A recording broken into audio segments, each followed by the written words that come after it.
हरि ओम।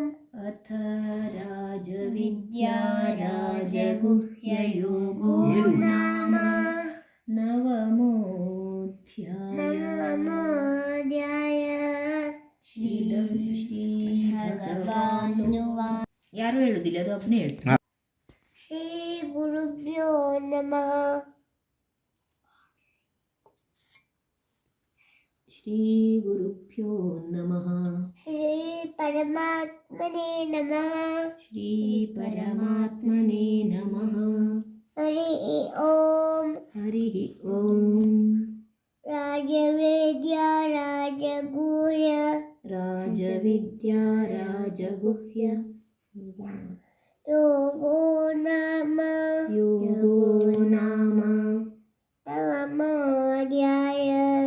ನವಮೋऽಧ್ಯಾಯಃ. ಶ್ರೀ ಭಗವಾನುವಾಚ. ಶ್ರೀ ಭಗವಾನುವಾಚ. ಇದಂ ತು ತೇ ಗುಹ್ಯತಮಂ ಇದಂ ತು ತೇ ಗುಹ್ಯತಮಂ ಪ್ರವಕ್ಷ್ಯಾಮ್ಯನಸೂಯವೆ. ಪ್ರವಕ್ಷ್ಯಾಮ್ಯನಸೂಯವೆ. ಜ್ಞಾನಂ ವಿಜ್ಞಾನಸಹಿತಂ ಜ್ಞಾನಂ ವಿಜ್ಞಾನಸಹಿತಂ ಯಜ್ಞಾತ್ವಾ ಮೋಕ್ಷಶೇಷುವಾತ್. ಯಜ್ಞಾತ್ವಾ ಮೋಕ್ಷಸೇ ಶುಭಾತ್. ರಾಜವಿದ್ಯಾ ರಾಜಗುಹ್ಯಂ ರಾಜವಿದ್ಯಾ ರಾಜಗುಹ್ಯಂ ಪವಿತ್ರಮಿದಮುತ್ತಮಂ ಪವಿತ್ರಮಿದಮುತ್ತಮಂ ಪ್ರತ್ಯಕ್ಷಾವಗಮಂ ಧರ್ಮ್ಯಂ ಪ್ರತ್ಯಕ್ಷಾವಗಮಂ ಧರ್ಮ್ಯಂ ಸುಸುಖಂ ಕರ್ತುಮವ್ಯಯಂ ಸುಸುಖಂ ಕರ್ತುಮವ್ಯಯಂ. ಅಶ್ರದ್ಧಾನ ಪುರುಷ ಅಶ್ರದ್ಧದಾನಃ ಪುರುಷ ಧರ್ಮಶಾಸ್ಯ ಪರಂತಪ ಧರ್ಮಸ್ಯಾಸ್ಯ ಪರಂತಪ ಅಪ್ರಾಪ್ಯ ಮಾಂ ನಿವರ್ತಂತೆ ಅಪ್ರಾಪ್ಯ ಮಾಂ ನಿವರ್ತಂತೆ ಮೃತ್ಯು ಸಂಸಾರವರ್ತ್ಮನಿ ಮೃತ್ಯು ಸಂಸಾರವರ್ತ್ಮನಿ. ಮಯಾ ತತಮಿದಂ ಸರ್ವಂ ಮಯಾ ತತಮಿದಂ ಸರ್ವಂ ಜಗದವ್ಯಕ್ತಮೂರ್ತಿನಾಂ ಜಗದವ್ಯಕ್ತಮೂರ್ತಿನಾ ಮತ್ತಶಾನಿ ಸರ್ವಭೂತಾನಿ ಮತ್ಸ್ಥಾನಿ ಸರ್ವಭೂತಾನಿ ನ ತಾಹಂ ತೇಷ್ವವಸ್ಥಿತಃ ನ ಚಾಹಂ ತೇಷ್ವವಸ್ಥಿತಃ ನ ತಮತ್ಸ್ಥಾನಿ ಭೂತಾನಿ ನ ಚ ಮತ್ಸ್ಥಾನಿ ಭೂತಾನಿ. ಪಶ್ಯ ಮೇ ಯೋಗಮೈಶ್ವರಂ ಪಶ್ಯ ಮೇ ಯೋಗಮೈಶ್ವರಂ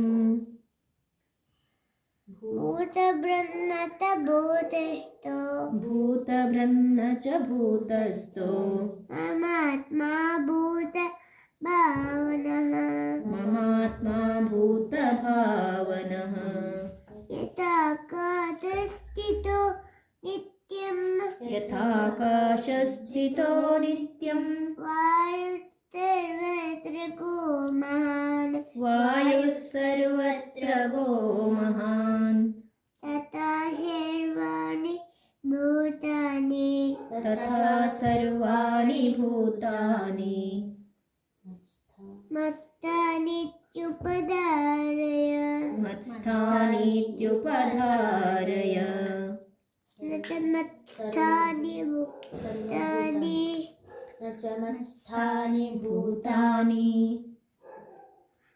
ಪಶ್ಯ ಮೇ ಯೋಗಮೈಶ್ವರಂ ಪಶ್ಯ ಮೇ ಯೋಗಮೈಶ್ವರಂ ಭೂತಭೃನ್ನತ ಭೂತಸ್ಥೋ ಭೂತಭೃನ್ನ ಚ ಭೂತಸ್ಥೋ ಮಮಾತ್ಮ ಭೂತ ಭಾವನಃ ಮಮಾತ್ಮಾ ಭೂತಭಾವನಃ ಯಥಾಕಾಶಸ್ಥಿತೋ ನಿತ್ಯಂ ಯಥಾಕಾಶಸ್ಥಿತೋ ನಿತ್ಯಂ ವಾಯುಸ್ತರ್ವತ್ರ ಗೋ महान् वायुः सर्वत्र गो महान् तथा सर्वाणि भूतानि तथा सर्वाणि भूतानि मत्स्थानीत्युपधारय मत्स्थानीत्युपधारय सर्वभूतानि कौन्तेय सर्वभूतानि कौन्तेय प्रकृतिं यान्ति मामिकाम् प्रकृतिं यान्ति मामिकाम् कल्पक्षये पुनस्तानि कल्पक्षये पुनस्तानि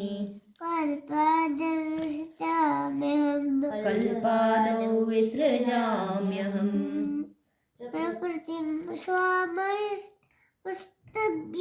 प्रकृतिं स्वामवष्टभ्य विसृजामि पुनः पुनः विसृजामि पुनः पुनः भूतब्रह्ममिमं कृष्णं भूतभ्रममिमं कृत्स्नम् अवशं प्रकृष्टे वशात् अवशं प्रकृतेर्वशात् न तमां तानि कर्माणि न च मां तानि कर्माणि निवर्तन्ति धनञ्जय निबध्नन्ति धनञ्जय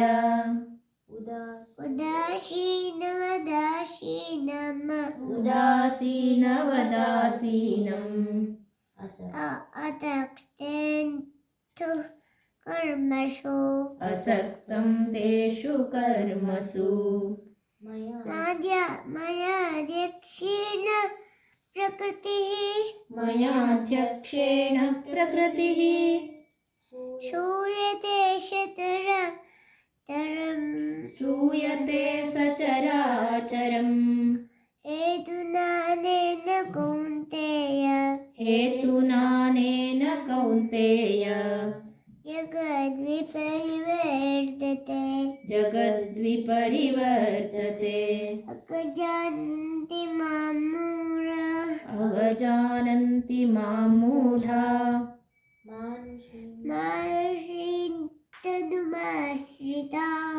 मानुषीं तनुमाश्रिताः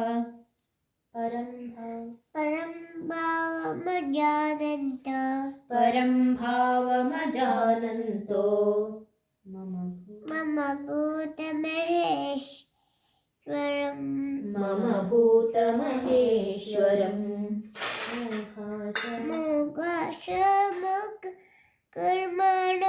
मोघाशामोघकर्माणो मोघज्ञानाविचेतसः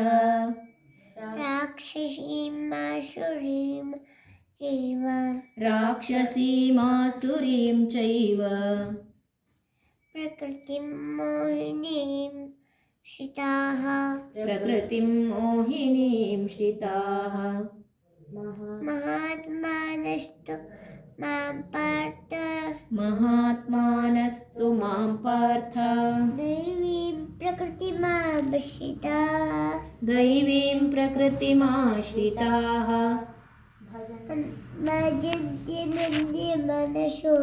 भजन्त्यनन्यमनसो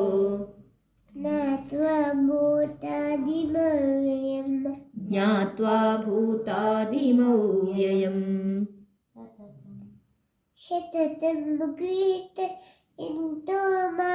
सततं कीर्तयन्तो माम्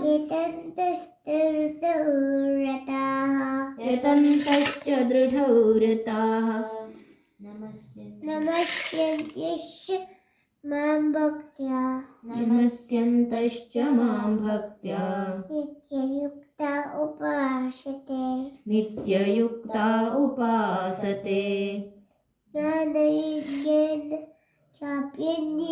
ज्ञानयज्ञेन चाप्यन्ये यजन्तो मामुपासते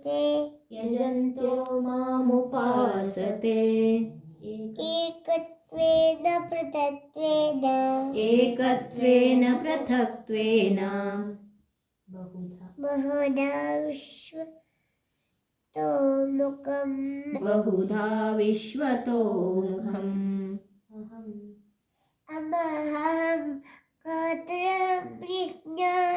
अहं क्रतुरहं यज्ञः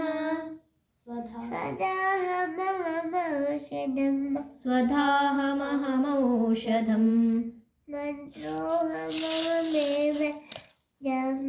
मन्त्रोऽहमहमेवाज्यम् अहमग्निरहं हुतम् पिताहमस्य जगतो माता दाता पितामहः माता धाता पितामहः वेद्यं पवित्रमोङ्कार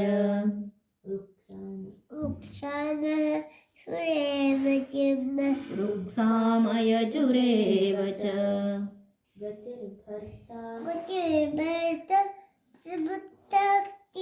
गतिर्भर्ता प्रभुः साक्षी निवासः शरणं सुहृत्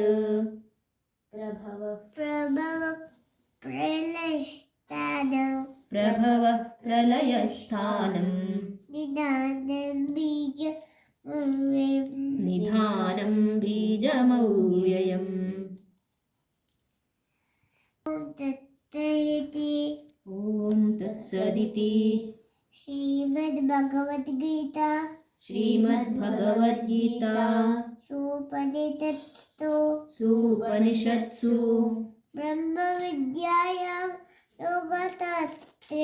ब्रह्मविद्यायां योगशास्त्रे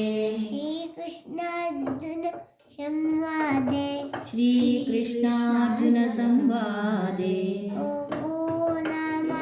राजविद्या राजगुह्ययोगो नाम नवमोऽध्यायः।